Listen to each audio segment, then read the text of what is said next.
دن کے 11 بجے ہیں۔ السلام علیکم، یہ ریڈیو پاکستان ہے۔ شہریار احمد سے خبریں سنیے۔ اہم خبروں کا خلاصہ۔ انفارمیشن ٹیکنالوجی اور ٹیلی کمیونیکیشن کی وزیر مملکت نے آئی ٹی کے شعبے میں سرمایہ کاری کے لیے متعلقہ کمپنیوں کو تمام ممکنہ سہولیات فراہم کرنے کی یقین دہانی کرائی ہے۔ خصوصی سرمایہ کاری سہولت کونسل کے زیر اہتمام ایک سیمینار کے شرکاء نے امید ظاہر کی ہے کہ سی پیک کا دوسرا مرحلہ پاکستان کی معیشت کو مزید مضبوط بنائے گا۔ جنیوا میں اقوام متحدہ کے دفتر کے سامنے کیے گئے احتجاج میں بھارت کے غیر قانونی زیر قبضہ جموں و کشمیر میں بھارتی فوج کے ہاتھوں منظم انسانی حقوق کی خلاف ورزیوں کی مذمت کی گئی۔ آئی سی سی T20 عالمی کپ کا دوسرا سیمی فائنل آج گیانا میں انگلینڈ اور بھارت کے درمیان کھیلا جائے گا۔ اور اب ان خبروں کی تفصیل۔ وزیر مملکت برائے انفارمیشن ٹیکنالوجی اور ٹیلی کمیونیکیشن شہزاد فاطمہ خواجہ نے آئی ٹی کے شعبے میں سرمایہ کاری کے لیے متعلقہ کمپنیوں کو تمام ممکنہ سہولیات فراہم کرنے کی یقین دہانی کرائی ہے۔ آج اسلام آباد میں سویڈن کی کمپنیوں کے ایک وفد سے گفتگو کرتے ہوئے انہوں نے کہا کہ خصوصی سرمایہ کاری سہولت کونسل مختلف شعبوں میں سرمایہ کاری کے لیے سہولتیں فراہم کر رہی ہے۔ شہزادہ فاطمہ نے کہا کہ ملکی معیشت کو ڈیجیٹلائز کرنا موجودہ حکومت کی اولین ترجیح ہے۔ انہوں نے کہا کہ ہم نے FBR کی ڈیجیٹلائزیشن کرنا شروع کر دیا ہے۔ انہوں نے کہا کہ وزیر اعظم کی سربراہی میں قومی ڈیجیٹلائزیشن کمیشن کی منظوری دے دی گئی ہے جو چاروں صوبوں کی نمائندگی کرے گی۔ خصوصی سرمایہ کاری سہولت کونسل کی طرف سے کیے گئے اقدامات کو عالمی سطح پر سراہا جا رہا ہے۔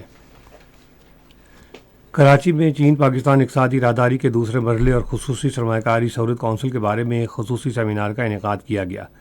سیمینار میں ملکی اور غیر ملکی تاجر برادری خصوصاً چین کے تاجروں نے شرکت کی اور سی پیک کے دوسرے مرحلے کے تناظر میں خصوصی سرمایہ کاری سہولت کونسل کے اقدامات کا خیر مقدم کیا۔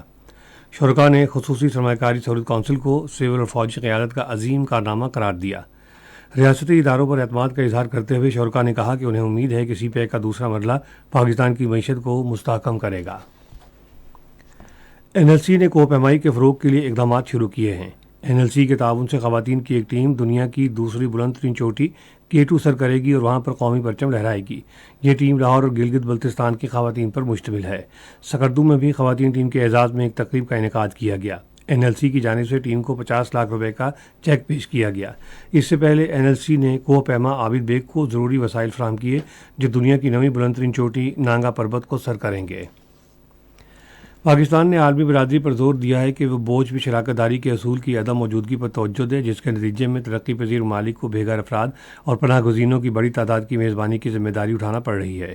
اقوام متحدہ کی انسانی امور کے بارے میں اقتصادی اور سماجی کونسل سے خطاب کرتے ہوئے اقوام متحدہ میں پاکستان کے مستقل نمائندے منیر اکرم نے کہا ہے کہ پاکستان نے 40 سال تک 50 لاکھ افغان مہاجرین کی میزبانی کی ہے۔ انہوں نے کہا کہ آج بھی پاکستان میں 14 لاکھ سے زائد رجسٹرڈ اور 10 لاکھ غیر رجسٹرڈ افغان مہاجرین موجود ہیں جبکہ ہزاروں کے پاس قانونی دستاویزات نہیں ہیں۔ مستقل نمائندے نے کہا ہے کہ پاکستان ان غیر ملکیوں کے حوالے سے اپنے تمام قوانین پر عمل درآمد یقینی بنائے گا جو ملک میں غیر قانونی طور پر رہائش پذیر ہیں۔ جنیوا میں اقوام متحدہ کے دفتر کے سامنے ایک کشمیری وفد نے احتجاج ریکارڈ کروایا جس میں بھارت کے غیر قانونی زیر قبضہ جموں و کشمیر میں بھارتی فوج کے ہاتھوں منظم انسانی حقوق کی خلاف ورزیوں کی مذمت کی گئی۔ مقررین نے کشمیری عوام کی حالت زار کو اجاگر کرتے ہوئے کہا کہ ہزاروں بے گناہ کشمیریوں کو جیلوں میں تفتیش اور زیر حراست تشدد کا سامنا ہے۔ انہوں نے کہا کہ بھارتی حکومت کشمیریوں کے جائز حق خود ارادیت کی جدوجہد کو کچلنے کے لیے تشدد کو ایک آلے کے طور پر استعمال کر رہی ہے۔ گزشتہ 24 گھنٹے کے دوران غزہ پر جاری اسرائیلی حملوں میں کم سے کم 60 فلسطینی شہید اور 140 زخمی ہو گئے ہیں۔ غزہ کی وزارت صحت کے مطابق غزہ کے لوگ غیر انسانی سلوک کا سامنا کر رہے ہیں اور 1/3 آبادی سنگین غذائی قلت سے دوچار ہے۔ گزشتہ سال 7 اکتوبر سے غزہ پر جاری اسرائیلی جارحیت کے نتیجے میں 37,700 فلسطینی شہید اور 86,300 زخمی ہوئے ہیں۔ چھوٹے اور درمیانے درجے کے کاروبار کا عالمی دن آج منایا جا رہا ہے۔ اس سال دن کا موضوع ہے بحرانوں کے دوران غربت کے خاتمے اور پائیدار ترقی کی رفتار کو تیز کرنے میں چھوٹے اور درمیانے درجے کے کاروباری شعبے کا کردار اور اس سے فائدہ اٹھانا۔ آئی سی سی T20 عالمی کپ کا دوسرا سیمی فائنل آج پروویڈنس میں انگلینڈ اور بھارت کے درمیان کھیلا جائے گا۔ میچ شام 7:30 بجے شروع ہوگا۔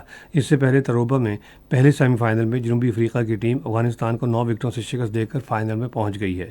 عالمی کپ کا فائنل ہفتے کو کھیلا جائے گا۔ خبریں ختم ہوئیں۔ مزید خبروں اور تجزیے کے لیے آئیے ہماری ویب سائٹ پر، پتہ ہے radio.gov.pk، اور فیس بک کے link radio Pakistan news official پر براہ راست ویڈیو اسٹریمنگ بھی ملاحظہ کیجیے۔